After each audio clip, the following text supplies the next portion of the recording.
Big boss Malayalam season 7 വിജയിയെ അറിയാൻ ഇനി വെറും 2 ആഴ്ചകൾ മാത്രം. 20-ലേറെ മത്സരാർത്ഥികൾ വന്ന സീസണിൽ 13-ാം വാരത്തിൽ അവശേഷിക്കുന്നത് വെറും 8 പേർ മാത്രം. 3 പേർ കൂടി പോയാൽ ഫൈനൽ 5 ആയി. ഫിനാലെ വീക്ക് അടുക്കുമ്പോൾ സാധാരണ ഹൗസ് ശാന്തമാവാറാണ് പതിവ്. എങ്കിൽ അതിൽ നിന്ന് വ്യത്യസ്തമായിരുന്നു ഇത്തവണ. ഈ സീസണിൽ ഏറ്റവുമധികം അഭിപ്രായ വ്യത്യാസങ്ങളും തർക്കങ്ങളുമൊക്കെ നടന്നത് കഴിഞ്ഞയാഴ്ചയായിരുന്നു. കഴിഞ്ഞയാഴ്ച ഒരു മത്സരാർത്ഥിയിൽ നിന്ന് ഉണ്ടായ പെരുമാറ്റത്തിന് ബിഗ് ബോസ് നൽകിയ ശിക്ഷ മോഹൻലാൽ ഇന്നത്തെ എപ്പിസോഡിൽ പ്രഖ്യാപിച്ചു. ബിഗ് ബോസ് മലയാളത്തിന്റെ ചരിത്രത്തിൽ ഒരേ സമയം 3 ക്യാപ്റ്റന്മാർ വന്ന ആഴ്ചയായിരുന്നു 12-ാം വാരമായ കഴിഞ്ഞയാഴ്ച.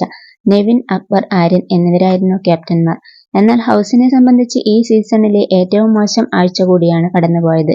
ഉണ്ടാവുന്ന പ്രശ്നങ്ങൾ പരിഹരിക്കേണ്ട ക്യാപ്റ്റന്മാർ പ്രശ്നങ്ങൾ ഉണ്ടാക്കുന്ന കാഴ്ചയാണ് പ്രേക്ഷകർ കണ്ടത്. 3 ക്യാപ്റ്റന്മാര് ചേർന്നതായിരുന്നു കഴിഞ്ഞയാഴ്ചയിലെ കിച്ചൺ ടീം.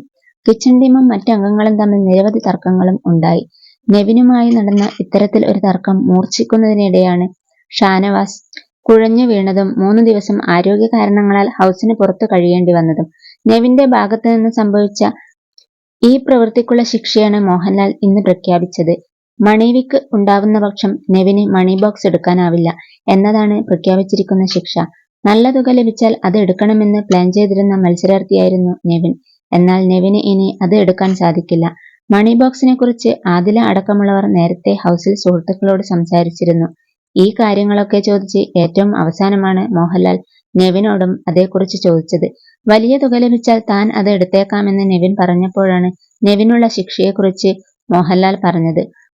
ഒരു മത്സരാർത്ഥി എന്ന നിലയിൽ നെവിന് തിരിച്ചടിയാണ് ഈ ശിക്ഷാ നടപടി.